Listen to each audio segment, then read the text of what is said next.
반갑습니다.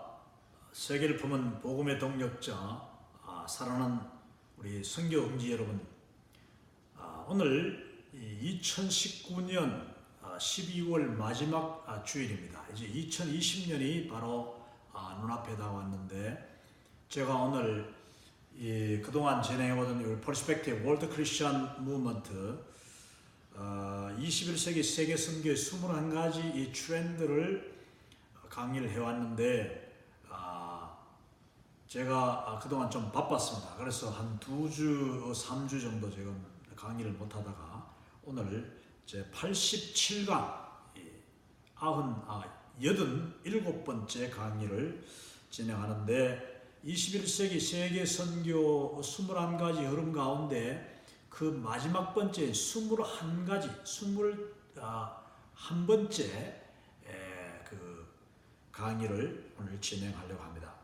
자, 오늘 강의의 제목을 보면은 21번째 트렌드는 바로 박해와, 우리 기독교에 대한 박해죠. 또 복음에 대한 박해요. 선교사들에 대한 박해, 핍박과 그 종교적인 자유에 관한 문제가 21세기에 대두되는 아주 중요한 이슈가 될 것이다. 자, 21세기가 너무나도 풍성하고 부유하고 인간 문명이 지금 최고조에 달해 있다고 하는 이 시대에 어떻게 종교적인 박해가 일어나느냐, 이거는 굉장히 아이러니한 일이기도 한데, 그러나 이 일이 지금 우리의 목하 바로 눈앞에서 지금 벌어지고 있는 일들입니다. 자, 이 내용을 자세히 보면은 핍박받고 있는 특별히 예수님을 믿는다는 한 가지 때문에 핍박받고 있는 나라와 민족과 그리고 교회, 지역 교회와 개인 성도들이 지금 온 세상에 너무나도 많이 있습니다. 그것은 곧 어느 한 개인의 문제만 아니고 예수님을 믿는다는 이유 때문에 예를 들어서 가장이 핍박을 받거나 순교를 당하면은 그 자녀들, 그 가족 전체가 엄청난 고통을 당하고, 뿐만 아니라 그 공동체가 이 종교적인 이 핍박과 갈등으로 말미암아서 파괴되고, 또 많은 퇴보가 일어납니다.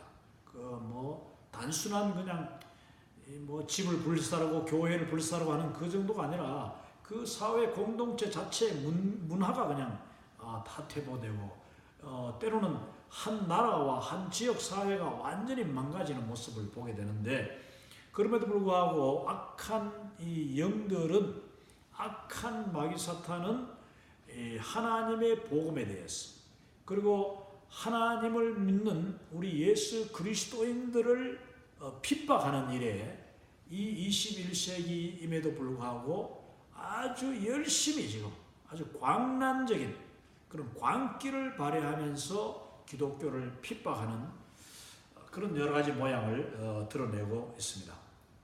자, 그래서 우리는 오늘 이 강의를 하면서 핍박받는 사람, 성도들, 또 주의 종들, 선교사들, 목사님들, 또 그 자녀들, 그 가족, 그리고 그 교회와 지역 공동체들을 이제 제가 여러 예들을 제가 나열할 텐데, 그들을 우리가 기억하면서 그들을 위해 기도하고, 또 어떻게 하면 우리가 이 핍박을 통하여서 더욱더 우리 그리스도인들이 하나가 되고, 더 기죽지 않고, 아니면 좌절하지 않고, 낙심하지 않고, 뒤로 물러가지 않고 더 열심히 주님 앞에 나갈 수 있는가 하는 그런 이야기들을 오늘 하려고 합니다.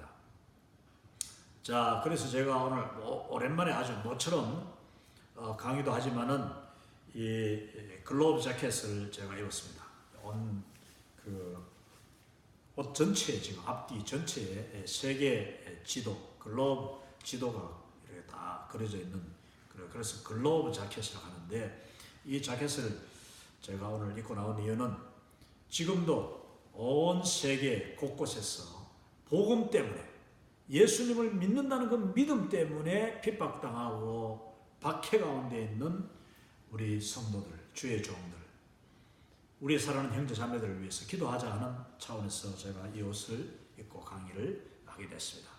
자, 중간에 보시면은 이슬람과 힌두교, 불교 앞에서 이미 언급을 잠깐 했습니다만은, 그러니까 이 기독교에 대한 저항 세력들, 주된 저항 세력들인데, 그게 주로 이제 타종교죠. 이슬람, 엄청나게 지금 막 성장하고 있는 이슬람, 그리고 힌두교, 지금도 인도와 그 히말라야 산맥, 아시아의 서남아시아, 스리랑카 이런 데서 지금 굉장히 왕성하게 번성하고 있는 이 힌두교와 불교, 이 종교들이 역시 우리가 알지 못하지만, 예를 들어서 한국 같은 경우는 뭐 불교도들이 기독교를 박해하거나 또 뭐 테러를 하는 그런 일은 거의 없지 않습니까? 없는데, 거의 갈등이 없는데, 지금 인디아라든지 저 서남아시아 이 지역에 가면은 스리랑카, 인도, 또 위로 네팔 이런 데 가면은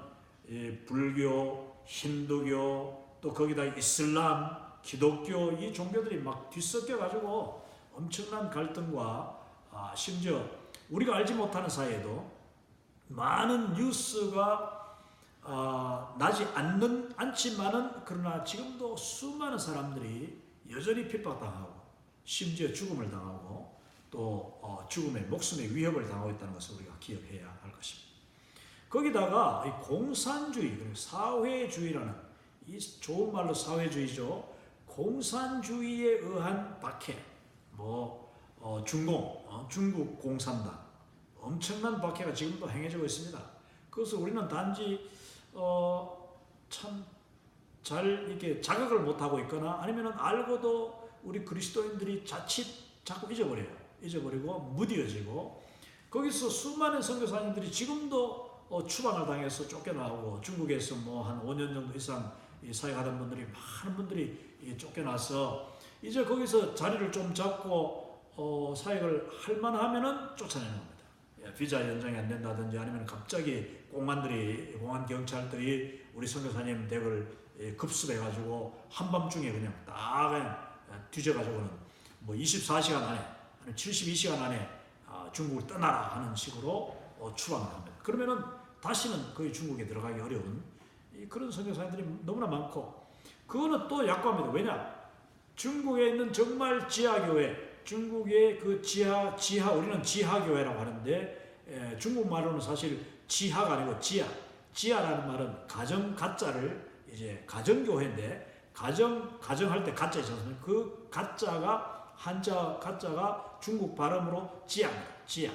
그래서 그 지하교회라는 말은 가정교회인데, 그 가정교회를 모이던 우리 중국 성도들이, 수많은 중국 성도들이 지금도 거기서 이제 공안에 발각이 되고 탄압을 받고 잡혀가고 모진 고문을 당하고, 그 중에 지도자들은 그 가정교회, 지하교회를 이끌었다는 이유 때문에 불법 집회, 불법 시위, 불법 이런 여러 그 중국 공산당이 만든 그 법들에 의해서 악법이죠. 우리 중국의 지하교회 성도님들, 그리고 그 교회 지도자들이 지금도 잡혀서 모진 고문을 당하고, 또 그 가운데 고문당하다 보면은 거의 죽음에 이르는 경우도 너무 많고, 감옥에서 나와서 이제 거의 죽을 정도 되면은 그냥 감옥에서 내보내거든요. 그럼 집에 가서 죽습니다. 그러면 그거는 순교가 아니냐? 완전히 그거는 순교인데 겉으로 드러나지 않을 뿐이지, 사실은 엄청난 박해와 그 고문과 그 시달림에 의해서 결국은 목숨을 잃는 그런 성도들이 지금도 많이 있다는 것을 우리가 기억해야 할 것입니다. 이게 바로 공산주의. 그게 중국에서는 일어나느냐? 사실은 이 공산주의에 의한 박해는 베트남 같은 경우도 우리가 잘 알지 못하지만 분명히 일어나고 있고, 선교소 추방이라든지 비자 문제 이런 것은 베트남도 얼마든지 일어나고 있고요.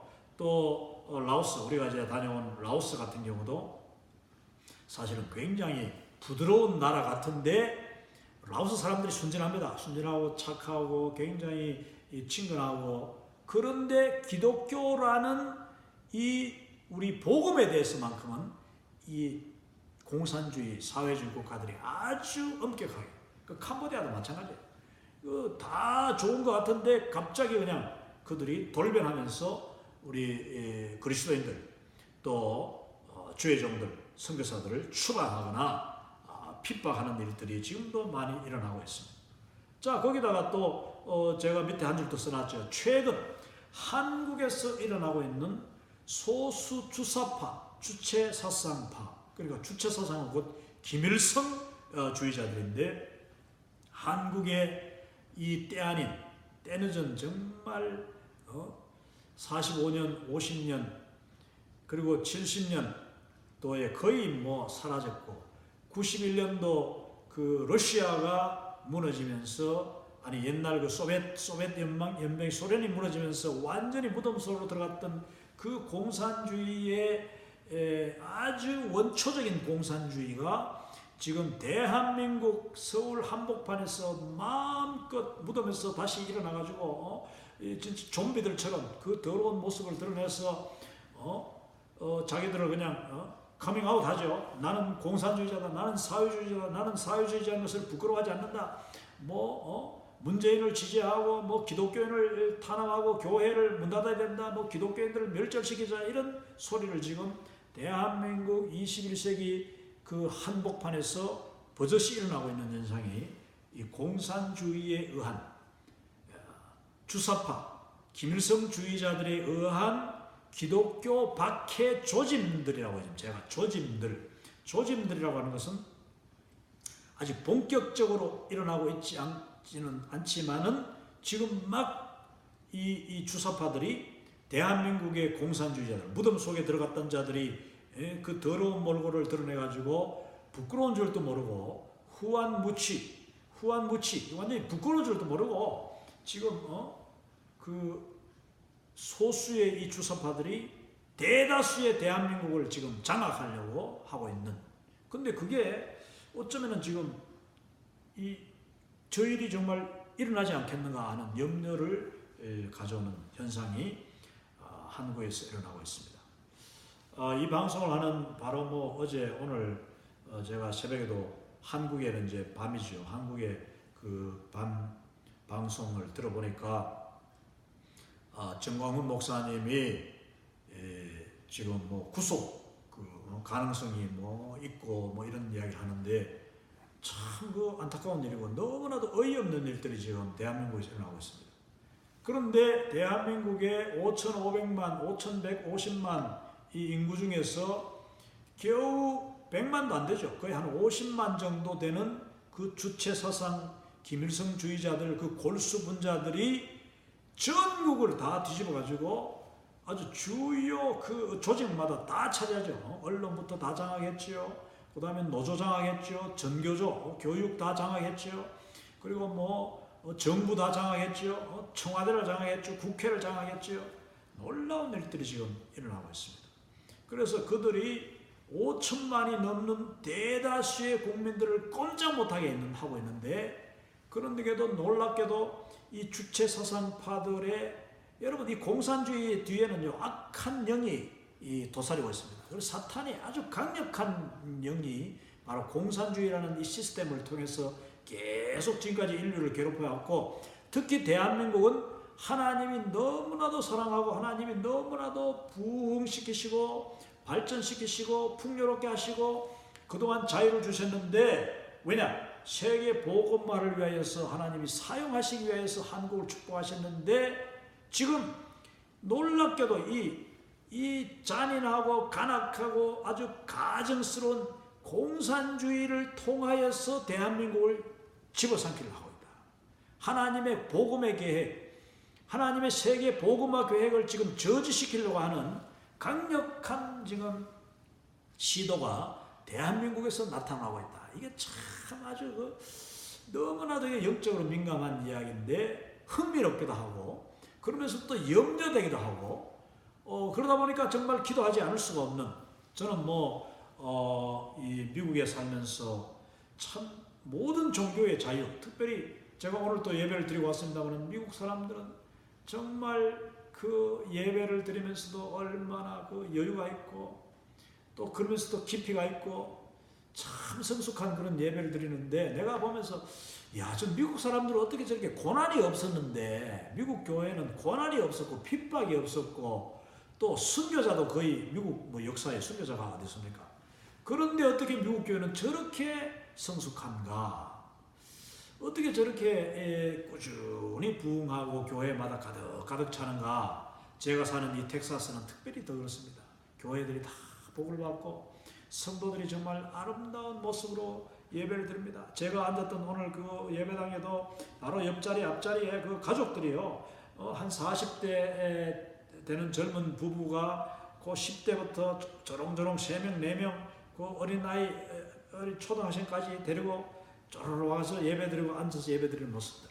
한국 교회에서는 지금 거의 볼 수 없는 그런 가족 예배, 가족들이 다 동참하는 예배, 그런 것을 미국에서는 뭐 너무나도 자주 볼 수 있는 거죠. 그리고 3대가 같이 예배드려요. 할아버지 할머니 또 그 아버지 어머니 또 손주 손녀, 이게 아주 3대들이 같이 예배드리는 모습도 많이 보고요.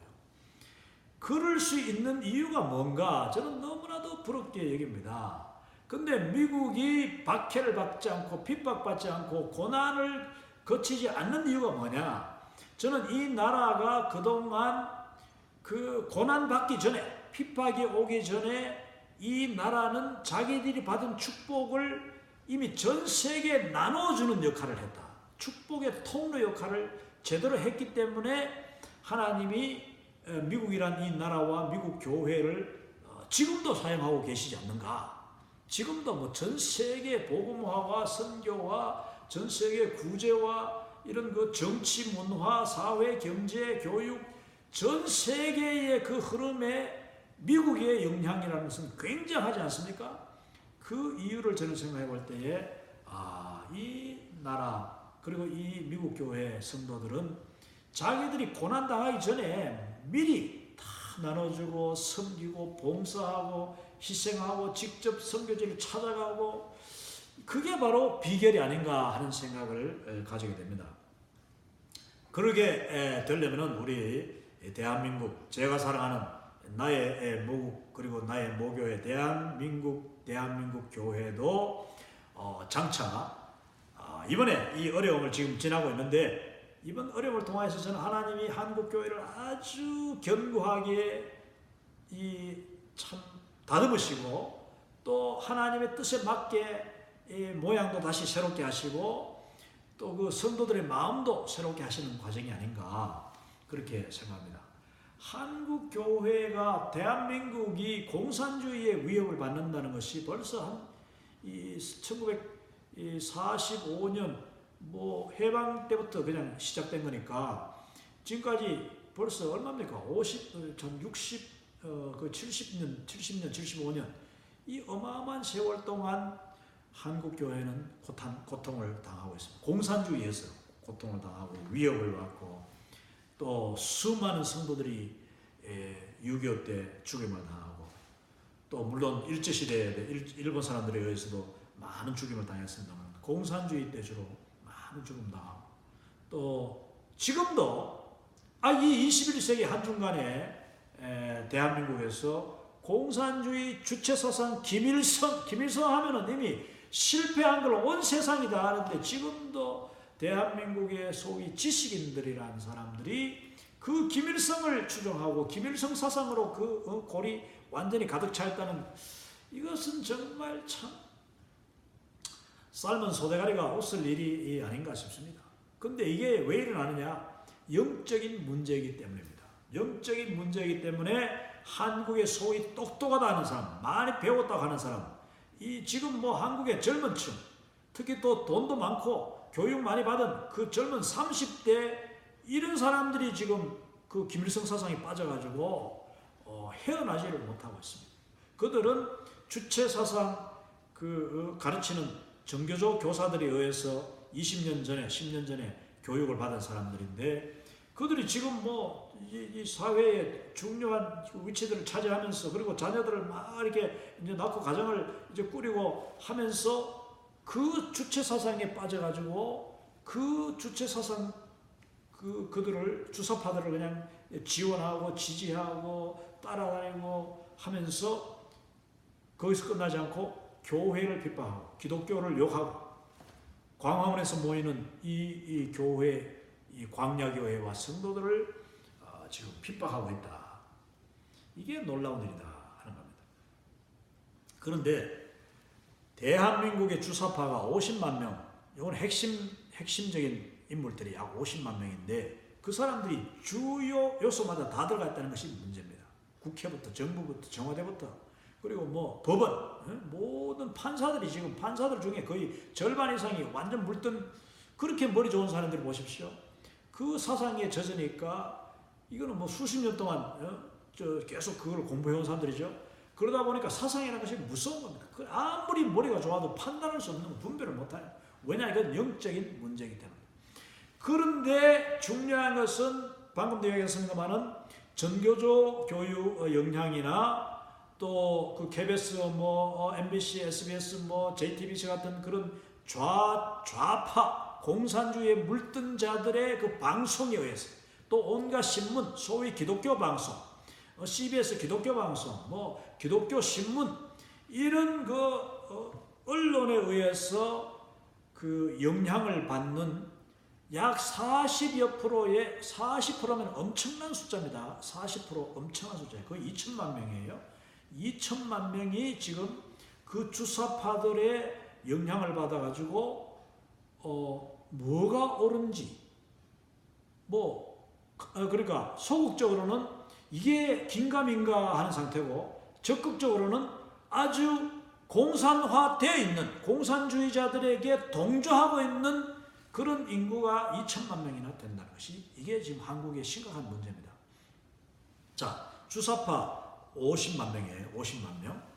그런데 그 50만 명이 요소에 들어가서 거기서 끼치는 영향, 교사 하나가 50만 명 중에 하나라면은 거기서 수십 명의 학생들, 수백 명의 학생들을 이 교사가 지금 다 영향을 미치고 있는 거예요.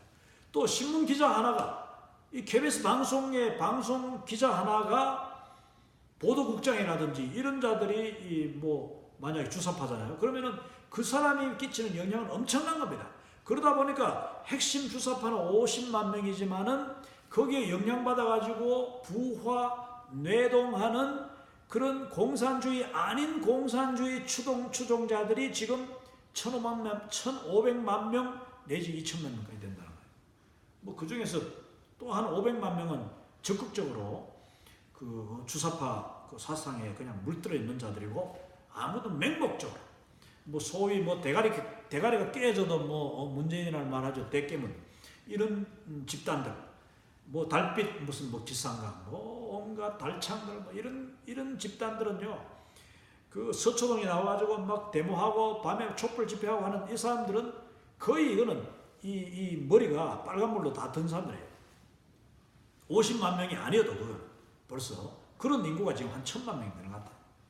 그 사람들은 맹목적으로 주체사상을 따르고 그 남북 평화통일을 이야기하고 북한의 핵이 괜찮다고 하고 김정은이를 갖다 환영하고 김정은이를 위해서 박수치고 김정은이를 위해서 기도하고 여러분 우리 기독교 안에도 수많은 그 젊은 목사들 중에서 30대 40대 이런 목사들 중에요. 지금 복음은 전혀 없고 목사의 그 직분의 그 목적이 오직 김일성 사상을 퍼뜨리는데 모든 것을 다 하는 그런 젊은 목사들이 지금 너무나도 많습니다. 이 사람들은 예수님 믿는 사람들 아니에요. 그냥 목사라는 그 직분 자체가 하나의 주사파 사상을 퍼뜨리는 도구로 쓰고 있는 사람들. 돈 받아가면서 교회 돈 받아가면서 성도들 11조 받아가면서 그 일을 하고 있는 겁니다. 이런 사람들이 지금 엄청나게 많다 하는 겁니다. 그렇기 때문에 그 결과 지금 오늘 주제하고 연결한다면은 이 21세기 21가지 세계 선교의 흐름 가운데서 지금 끝으로 가면 갈수록 더 심각한 이 21번째 트렌드인 그 21세기 한중간에 일어나고 있는 박해, 종교적인 박해, 특별히 기독교에 대한 박해, 또 예수님을 믿는 사람들에 대한 그런 그 모욕과 또 그 헤이트라 하죠. 그 증오, 이게 지금 대한민국에서 엄청나게 심하게 일어나고 있다는 거예요. 물론 중국, 제가 이야기해서 중국이나 이런 데서는 기독교인이 드러나는 기독교인이 막 이렇게 공개적으로 드러날 수도 없고 지하에 많이 숨어 있지만은 그거를 갖다가 드러날 때만 그들이 잡아가지고 또 그 공안이라는 시스템에 의해서 중국 정부 시스템에 의해서 기독교인을 박해하지만은 지금 한국의 기독교 박해의 양상은 그게 아닙니다. 언론들과 여러 시스템 그리고 일반 같은 국민들 중에서 이 공산주의에 물든 자들이 기독교를 박해하고 대학 교수들이 기독교에 대해서 아주 더러운 욕으로 비난하고 그러니까 지식인들이 말이에요. 그러면서 그 학생들한테 막 기독교에 대해서 아주 부정적인 이야기를 하고 고등학교 교사들이 기독교를 계속 욕하고 언론, 신문 이런 그 기자, 방송 이런 자들이 방송에 나와서 무슨 특집 리포트 하면서 그냥 완전히 그 원래 소련 공산주의자들이 보던 시각으로 교회를 보고 우리 성도들을 핍박하고 모욕하고 비난한다. 이게 바로 지금 한국에 나타나고 있는 아주 심각한 그 양상입니다.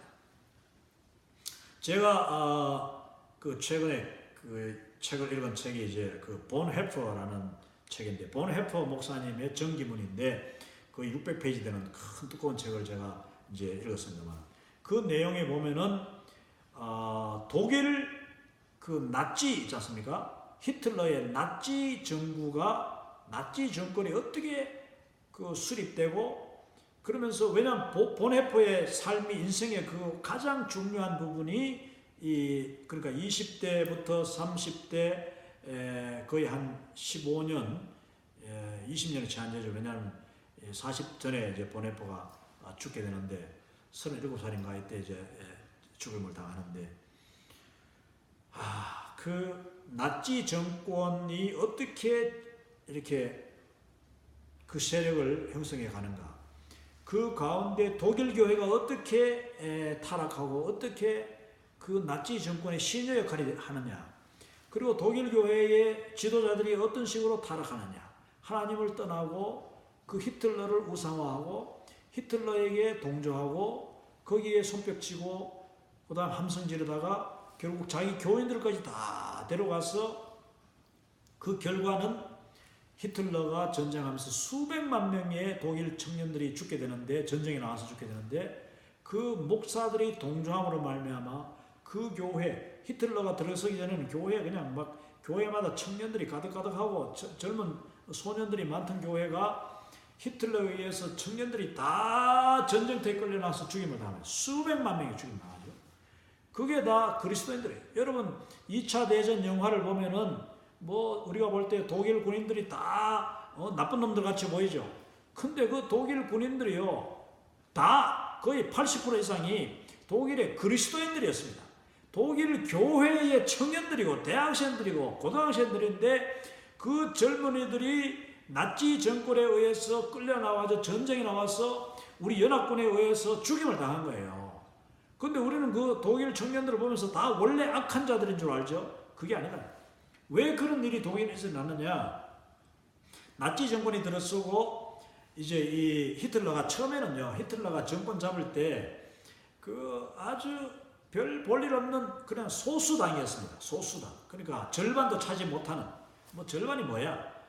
한 5분의 2 정도 차지하는 그 정도 국회의 그 당이었는데 이 히틀러가 국민들을 선동합니다.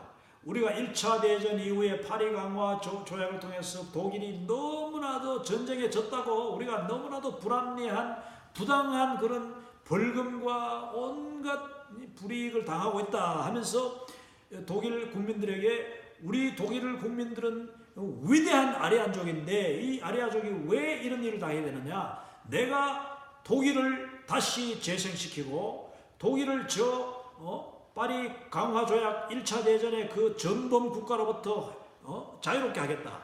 이러면서 그냥 막 국민들을 선동하고 국민들한테 달콤한 말 거짓말하죠. 그러면서 나를 밀어달라. 그러니까 사람들이 이야 저 히틀러라는 사람이 우리 독일을 이제 1차 대전 이후 영국 프랑스 이런 나라들로부터 완전히 해방시켜가지고 우리 독일을 다시 재건시키겠구나. 그런 희망을 가지고 히틀러한테 막 몰릴 때에 히틀러가 맨 먼저 이용했는 세력이 교회입니다. 이 독일 루터교회예요. 루터교회가 독일 국교죠. 교회 지도자들을 갖다가 막 그냥 완장 채워가지고 당신들이 앞장서가지고 우리 나라를, 하나님이 이 민족을 너무나도 사랑하시고, 그 민족주의죠. 이 독일 민족을 너무나도 사랑하시니까 우리 교회가 앞장서가지고 유럽으로부터 우리가 독립하자. 우리 마음껏 한번 우리의 자존심을 회복하자. 그래서 교회들이 다 쏘가가지고 그 히틀러를 돕고, 그 히틀러가 이제 작은 다른 군소 정당, 지금 한국에서 이 더불어민주당이 다른 군소 정당인지 정당 아닌지 그런 잡것들을 모아가지고 4+1 하면서 그냥 무슨 연동제 이런 게 하잖아요.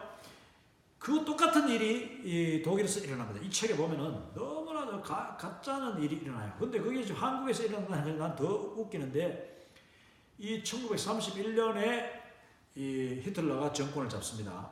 그리고 그때부터 14년 동안, 45년 패망할 때까지 14년 동안 독일은 완전 광풍이 부는 거예요. 광풍이 부는데 그 소수 정당들 모아가지고 자기가 맨 먼저 만들었던 것이 수권법이에요. 수권법. 그러니까 모든 독일의 권리를 되찾자. 그러기 위해서는 여러분들이 나에게 표를 모아가지고 나에게 전권을 허락해달라. 나에게 통치, 전체 모든 정권을 나에게 위임해라. 아니 그러니까 독일 국민들이 생각할 때 히틀러가 정말 큰일 해주겠다. 우리나라에 위대한 영웅이 나타났다 해가지고 히틀러한테 수권법을 만들어 국회에서 막 이것저것 약한 군수정장들이 다 히틀러 도와가지고 절반 이상, 겨우 절반 넘습니다. 이 전체 과반수 겨우 넘으면서 이제 수권법이라는 아주 독재의 법을 만들어가지고 오늘날 공수법이에요. 공수법. 그 법안에는 온갖 경찰도 마음대로 조직하고 군대도 마음대로 조직하고 군대 마음대로 징집해가지고 보내고 막 하는 이런 모든 그 나라의 최종 결정권을 히틀러한테 다 줘버린 거예요. 거기 앞장선 것이 독일 교회였습니다. 그 결과 히틀러가 급속도로 독일 전체를 장악해가지고 게슈타포 비밀 경찰 만들어가지고 전부 자기 정권을 막, 그때까지 자기의 요 세력을 얼마 안 됐으니까 그 소수 세력이 갑자기 그냥 막 잡아들이고 막 죽이고 비밀 경찰로 그냥 막 집을 뒤지고 하는데, 거기에 사용했는 이 독일 국민들을 속이는 기만 방법이 뭐냐 하면은 유대인들을 우리가 공격해야 된다. 유대인들이 그동안 수백 년 동안 독일을, 우리 국민들을 괴롭히고 우리의 돈을 뺏어가고 그렇지도 않는데 말입니다. 그냥 유대인들을 갖다가 온갖 모함을 다 씌워가지고 독일 사람들 속에 숨어있던 그 증오심과, 그리고 전쟁에 지고 난 뒤에 생긴 피해 망상, 이런 것을 그냥 유대인들한테 덮어씌워버려요. 그러니까 유대인들이 그냥 전부 잡혀가고 죽음을 당하고 직장에서 쫓겨나고 학교도 못 들어가고 교수들이 다 박탈당하고 막 적나라한 그런 이제 모습이 이 보네퍼라는 책에 그대로 나옵니다. 왜냐? 보네퍼의 그러니까 누이의 남편이니까 자기 매형, 이 사람도 유대인이었는데 그냥 직장에서 쫓겨나는, 교수직에 쫓겨나는 그런 장면들을 너무나도 적나라하게 나오거든요. 그런 유대인들을 마구 몰아내고 그들의 재산을 다 몰사하고 이러니까 처음에 독일 사람들이 막 좋다고 잘한다고 막 난리치긴 거예요. 그런데 나중에는 교회를 핍박합니다. 교회를 핍박하는데, 이 교회를 핍박하는 가운데 하나가 뭐냐면은 이 히틀러를 지지하는 루터란 교회, 루터교회 국교 쪽이죠. 한마디로 정치권에 히틀러 잘한다 하는 목사들, 그들을 모아가지고 그들에게 막 거대한 자리를 줍니다. 거창한 자리를 줘가지고 전 정치적인 집회마다 목사들이 나가서 그냥 히틀러를 지지하고 하일 히틀러하고 그러면서 독일 민족이 최고다, 민족주의 이렇게 하면서, 왜냐? 신앙이 없으니까. 그 전에 독일은요, 신학적으로 이 독일이 너무나도 문제가 많아요. 그래서 하나님을 부인하고 성삼위일체를 부인하고 예수님을 부인하는 그런 독일의 신학이 벌써 먼저 쫙 깔려서 그 전에 깔려가지고 독일 교회가 다 뭐 거의 80% 이상 그냥 그 완전 이 좌파 자유 신학으로 그냥 진보 신학으로 다 넘어가 버린 그 상태에서 이런 일이 일어났으니까 교회 목사들이 뭐 예수님을 안 믿는 목사들이 다 들어섰으니까 그들은 정치 목사야. 그리고 그냥 돈 벌기 위해서 그냥 먹고 살기 위해서 목사하던 사람들이 다 히틀러한테 붙어가지고 한 자리씩 하고 젊은이들을 갖다가 다 바쳐가지고 그냥 전쟁으로 몰아넣은 그때에 바로 본헤퍼가 이제 등장하는 겁니다. 본헤퍼가 사실 20대 초부터 해가지고 21살 때 박사를 받는데 이 사람이 그때부터 그 히틀러의 등장과 딱 맞물리는 거예요. 이 본헤퍼가 박사학위 받는 21살부터 이 히틀러가 딱 정권을 차지하는 그 1931년 연결이 되는 겁니다. 그때부터 이 본헤퍼는 금방 이 사람이 영적인 분별력이 있고 아주 비상한 사람에다가 무엇보다 독일에서는 지금까지 참 나지 않는, 나기 어려운 굉장히 복음적이고 또 하나님의 그 어떤 성령에 민감한 그런 대단한 분이었어요. 그래서 이 본헤퍼가 판단하기를 한마디로 시세를 분별하는 그런 그 은사를 본헤퍼가 받았던 것이죠. 이건 아니다. 히틀러는 바로 이 독일을 완전히 패망으로, 멸망으로 끌고 가는 아주 악한 존재라는 것을 그는 빨리 분별합니다. 그러면서 그냥 처음에는요, 공개적으로 그 교회들을 달면서 교회에 뜻있는 목사들을 모으고 젊은 목사들과 같이 기도해야 하고 또 지역마다 찾아가면서 설교하면서 이게 잘못됐습니다. 이게 아닙니다. 유대인들을 탄압해서도 안 되고 히틀러를 따라서도 안 되고 독일 민족주의에 너무 이렇게 몰입해도 안 된다는 것을 계속 강조하는데 그게 너무나도 역부족이에요. 역부족. 제가 한국교회에 오늘날 벌어지고 있는 모습을 보면서 특히 정광훈 목사님을 중심으로 한 그 한국교회의 그 주사파들을 대항하는 모습들을 보면서 야, 그래도 독일에서 일어났던 그 히틀러의 광기에 저항했던 독일의 그 참된 교인들, 그걸 이제 Confessing Church라고 해요. 독일에 루터 교회, 국교회에 저항해가지고 우리는 이러면 안 된다. 오늘날 한국교회, 광야교회에 나오는 청와대 광야교회 그리고 이승만 광장에 나오는 그 성도들 같은 그 세력이 독일에서는 너무나도 약합니다. 약했어요. 그래서 그들의 교회가 이름을 Confessing Church, 고백하는 교회, 고백교회라는 그 참 의로운 교회가 본헤퍼에 의해서 시작이 됐으나 그 세력은 너무나도 미약해가지고 어마어마한 그 독일 교회의 부패와 정치화 그리고 그 히틀러의 어마어마한 광란에 그냥 휩쓸려 버려요.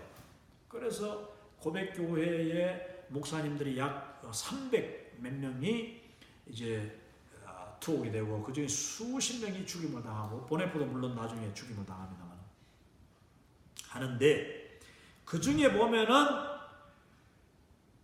그 독일 교회의 원래 목사로서 명망 있는 목사, 큰 교회 목사였는데 설교도 잘하고 하던 분이 니멜러라는 목사님이 있었는데 이 니멜러라는 목사님은 처음에 독일이 워낙 전쟁에서 지고 막 그냥 앞이 보이지 않는 깜깜한 그런 패전국으로 들어섰을 때에 야, 우리 독일이 살아난 방법이 없는가? 그때 히틀러가 딱 혜성처럼 뜨잖아요. 그것을 본 이 니멜러 목사가 처음에는 혹해가지고 히틀러 쪽에 가서 우리가 이 사람을 중심으로 일어나야 됩니다 하면서 막 그냥 총통 히틀러를 지지했어요. 그러다가 이분이 본헤퍼하고 만나고 이렇게 하면서 이 니멜러 목사님이 금방 얼마 지나서 금방 아차 이게 아니구나 돌아옵니다. 돌아오는데 그분은 나중에 결국 그 이제 저쪽 편으로 해서 배신자로 찍혀가지고 7년 동안 이제 수용소 생활, 유대인들하고 같이 수용소 생활합니다. 그러다 그분은 겨우 어떻게 구사일생 해가지고 이제 2차 대전 이후에 여러 가지 책도 쓰고 독일의 교회의 회복에 이제 그때 이제 본헤퍼는 벌써 돌아가지고 죽어버리고 순교당하고 한데 이 니멜러 목사가 큰 역할을 하는데 그 모습을 보면서 한국 교회는 그래도 그 독일의 히틀러에 맞섰던 컨페싱 처치, 고백 교회의 세력보다 한국교회 세력이 훨씬 더 강하고 또 훨씬 숫자적으로도 많고 공개적으로 아직까지는 큰 핍박 받지 않고 그 정치적인 의사를 표시하고 있다. 그게 바로 이제 이승만 광장에서 매주 토요일마다 그리고 주일 아침마다 일어나고 있는 놀라운 그 연합 예배. 저는 그게 정말 너무나 아름답고 너무나도 감사하고 그 예배에 저는 먼저 여기는 토요일이지 않습니까? 한국의 주일 아침은 이제 이 텍사스는 토요일 저녁인데 제가 반드시 그 주일 11시 예배에 참석합니다. 2시간 반 동안. 그러면 이제 여기서 늦은 밤 되죠. 그런데 또 여기 주일 아침에 일어나면 거기 또 저녁이죠. 그래서 예배 후에 아니 그 토요일 그 집회 후에 어떻게 됐는가, 주일 집회 후에 어떻게 됐는가 그걸 또 다시 또 보고 이렇게 하는데 정말 한국 교회 그리고 대한민국에서는 아직까지 이 집회의 자유가 있고 마음껏 그냥 참 저항하기도 하고 의사를 발표하기도 하고 하는데 예배도 드리고 하는데 독일은 그렇지 못했다는 겁니다. 그냥 쪽쪽 잡아갔어요. 그게 왜냐? 독일은 수권법이라는 오늘날 한국의 공수처법 같은 그런 그 강력한 독재법이 이게 악법이 딱 먼저 만들어졌기 때문이에요. 그런데 한국 지금 정부 주사파 이 세력이 그 공수처법을 지금 이렇게 만들고 있습니다. 이게 통과되면 아주 저는 굉장한 한국 사람들이 감히 상상도 못하는 특히 한국 교회가 지금 상상도 못하는 일들이 일어날 것을 저는 분명히 예언할 수 있어요. 왜냐? 그게 바로 히틀러의 수법이기 때문에. 히틀러는 이 수권법을 만들어 가지고 그걸 가지고 게슈타포 비밀 조직을 만들고 비밀 경찰 그냥 해가지고 사람들 막 쭉쭉 잡아가는 거예요. 그것도 신문에 방송 모든 것을 다 장악해버리기 때문에 옆에 이웃집에 잡혀가도 이 교회 목사님이 잡혀가도 죽어도 아무도 모르는 거예요. 왜냐? 그거를 이웃 보는 사람은 알지 방송이 나지 않으니까. 한국이 지금 그렇게 될 가능성이 아주 높습니다. 왜냐? 아니 이 21세기 이 천하에 무슨 근원이 있느냐. 아무리 21세기라도 지금 한국의 정권을 잡고 있는 이 주사파라는 세력은 21세기 사람들이 아니기 때문입니다. 이거 여러분 기억해야 돼요. 한국에서 일어나고 있는 한국의 지금 그 세력 권력을 잡고 있는 이 세력은요 21세기 사람들이 아니에요. 그 사람들은 19세기나 20세기 옛날 1945년 50년 김일성 지금도 김일성의 그 생각으로 가득 차 있는 사람들이기 때문에 21세기지만은 21세기에 일어나고 있는 19세기 20세기의 현상이 앞으로 지금 한국교회에 닥쳐오고 있는 위기다. 그거는 뭡니까? 바로 핍박과 박해와 불법과 그냥 죽이고 고문하고 비밀경찰 통해서 그냥 하고 또 험담 모함 또 거짓 그 선동 또 방송과 언론들을 통해서 거짓말을 그냥 해가지고 사람들을 그냥 완전히 혼란을 벗기고 죄 없는 사람을 죄 덮어 씌우고 이렇게 하면서 그냥 그 국민들의 눈을 가리우고 귀를 막고 아니면은 엉터리 정보를 막 그냥 거짓 뉴스들을 막 쏟아내고 이래가지고 혼란 가운데 빠뜨려 버립니다. 그게 바로 공산주의자들의 수법, 거짓말 수법이거든요. 거짓말 수법. 이 거짓의 아비가 바로 마귀인데 마귀 사탄이 지금 공산정권, 공산주의 바로 그 주체사상 그걸 장악하고 있는 이 주체이기 때문에 우리는 한국의 미래, 공수처법이 만들어지고 현재 정권이 계속되는 한 한국의 미래가 어떻게 될지는 너무나도 명약관화한 것이다. 그러니까 더 나는 너무 잘 아니까 너무나도 안타깝고 더 기도하게 되고 또 그냥 분노가 치밀어 오는 것입니다. 그 분노는 주사파들에 대한 분노. 두 번째는 아무것도 모르고 거기에 따라가면서 박수치고 선동내는 그런 그 어리석은 그것도 배웠다는 그 한국의 지식인들. 정말 아무것도 모르고 그 주사파를 따라가는 그 인간들, 그 촛불 세력들. 정말 저는 분노가 일어납니다. 또 그 다음 세력은 뭐냐? 아무것도 모르고 그냥 그들을 추종해가지고 마치 1945년에 박헌영이가 해방 직후에 김구 이승만 이름을 붙여가지고 자기 그냥 조선노동당 남노당을 창설하고 정부를 자기 마음대로 구성해가지고 뭐 국민의 78%가 그 공산주의자들이 되도록 만들었던 그와 같은 역할을 할 때에 우르르 따라갔던 그 국민들, 지금도요 이 한국에 뭐 한국이 지금 남조선이에요. 남조선 거의 1,000만 명 이상은 아무것도 모르고 단지 자기 고향이 전라도라는 이유 때문에, 단지 자기가 그냥 뭐 잘 사는 사람 싫다는 그 이유 때문에, 단지 자기가 그냥 한국당 옛날에 새누리당 그 사람들의 그게 그냥 미웠다는 이유 때문에 그 공산주의 세력에 동조하고 있는, 이런 부화내동하고 있는 어리석은 그 민중이 나는 너무나도 불쌍하고 분노가 치밀어 오릅니다. 반대로 이 와중에 정말 어떻게든지 복음을 지키기 위해서, 교회를 지키기 위해서, 신앙의 자유를 지키기 위해서, 대한민국의 자유주의와 시장경제와 한미 동맹과 그리고 이 기독교 입국론, 이것을 지키기 위해서 이승만의 정신과 이승만의 믿음과 이승만의 정말 비전을 따라가고자 하는 사람들, 그 사람들을 저는 위해서 기도하고, 그들이 어떻게든지 이 어려움을 이겨가지고 지혜롭게 담대하게 대한민국을 원위치시켜 놓는 그런 도구가 되기를 저는 정말 간절히 기도합니다. 자, 앞으로 이제 며칠 보면은 이제 뭐 하루 이틀 안에 사실은 그 정광훈 목사님의 구속 그 여부가 결정이 나오고, 그가 구속됨으로써 여러 가지 판도가 바뀔 겁니다. 그러나 기독교는 반드시 우리가 한 가지 아는 게 있죠. 믿는 게 있습니다. 우리 기독교는 박해가 심해지면 심해질수록, 고난이 임하면 임할수록 우리 기독교는 결코 짓밟히지 않고 더 일어서고 더 하나님 앞에 매달리고 더 생명을 아끼지 않고 싸우게 되는 것.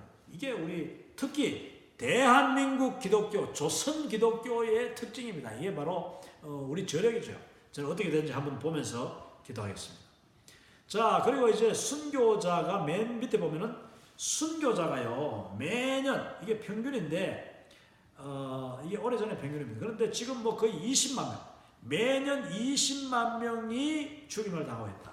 바로 며칠 전에 어제 그제 신문에도 나왔죠. 여러분 한국의 신문 나왔습니다. 그게 뭐냐면은 IS 아프리카, 북아프리카 쪽에 있는 나이지리아 뭐 이쪽에 있는 그런 그 IS족들, 그 이슬람 근본주의 그 악한 무리죠. 그들이 지금 아프리카, 인도네시아 이런 여러 그 이슬람 국가들 지역에다가 지금 조직을 뒀는데, 북아프리카에 있는 아프리카에 있는 나이지리아 쪽의 그 IS 조직이 기독교인들, 그 지역에 있는 기독교인을 10명을 잡아가지고 그들의 목을 다 자르는 장면들을 비디오로 찍어가지고 전 세계에 공개했습니다. 그러면서 야 기독교인들 너 봐라, 이게 바로 너희들이 아니죠. 미국이 얼마 전에 그 알바그다디라는 그 이슬람 지도자를 그냥 죽였잖아요. 그놈은 당연한 거죠. 그놈을 공습해가 죽였는데 거기에 대한 이 반발, 복수라고 하면서 우리 기독교인들을 10명, 11명을 잡아가지고 목을 다 잘라가지고 죽였다. 그것을 동영상을 제가 전 세계에다 배포해요. 그게 바로 며칠 전의 이야기입니다. 그리고 전 세계에 지금도 이렇게 드러나지 않는 순교자가 1년에 17만 5천에서 18만 명이 지금 죽고 있는데, 그들이 주로 어디서 핍박당하고 우리가 모르는 사이에 죽고 가느냐?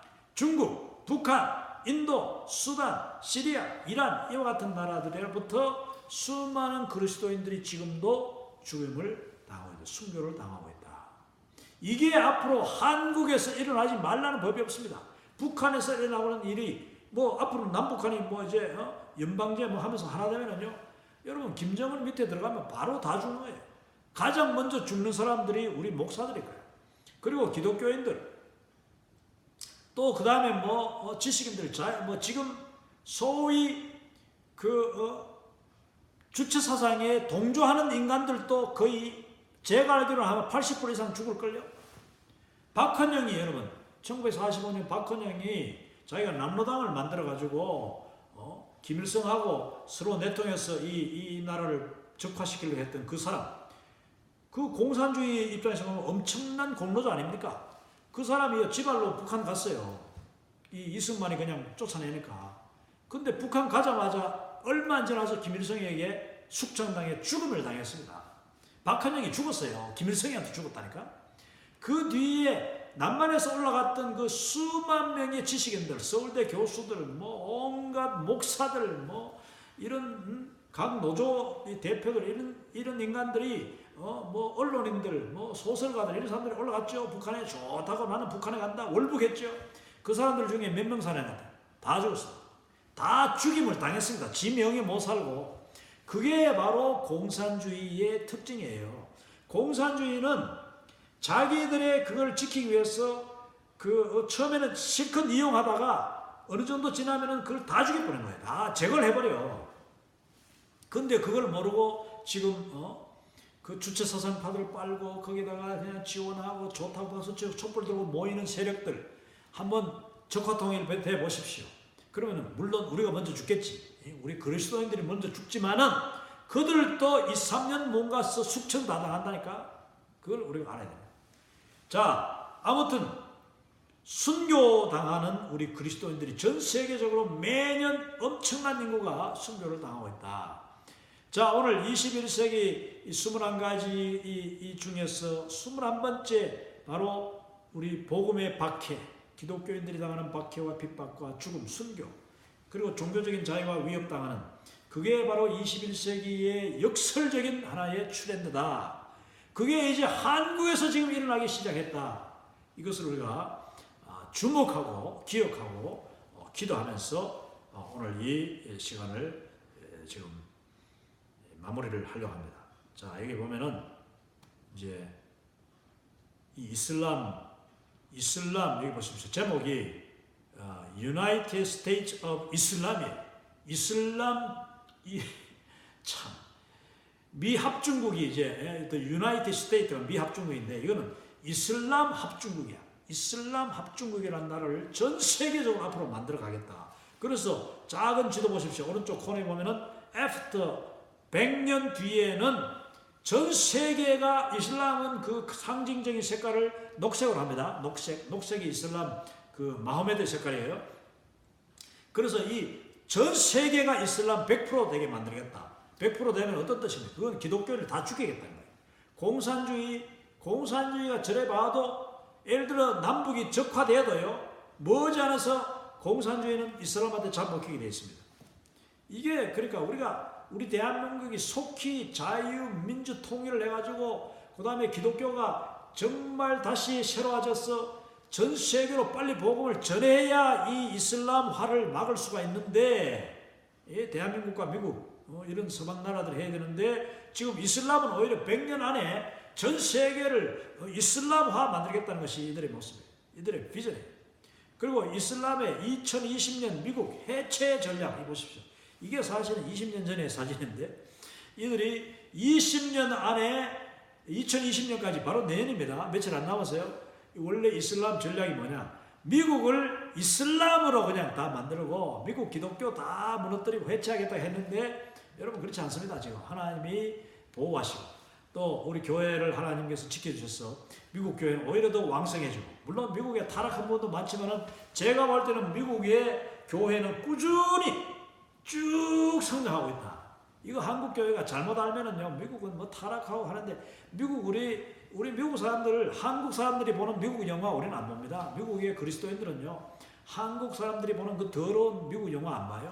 요즘은 한국 영화가 더 더럽죠. 왜냐 한국에 나오는 영화 100%가 다 그 개봉 영화 100%가 다 그 주체사상 그 감독들이 만드는 거예요. 그러다 보니까 정말 더럽고 피범벅이고 사람 죽임을 너무나도 쉽게 죽이고 하는데 그 영화 저는 안 봅니다. 한국 영화 안 봅니다.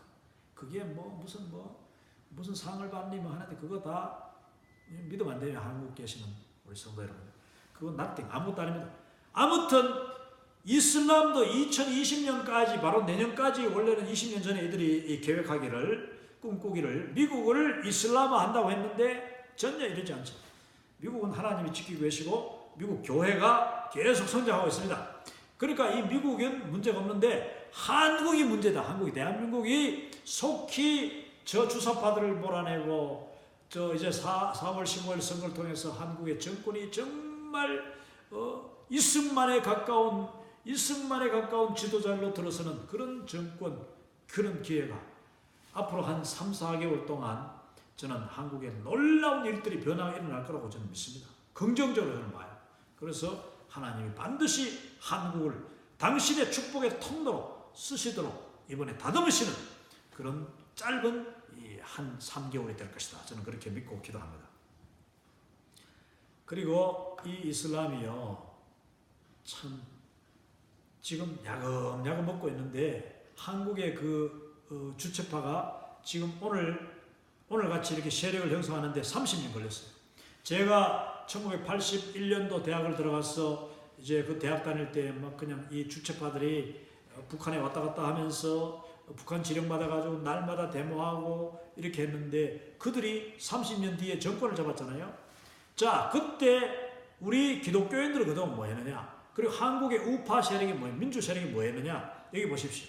조지 버나드 쇼라는 이 유명한 이 소설가가 있는데 이 조지 버나드 쇼는 영국의 소설가입니다.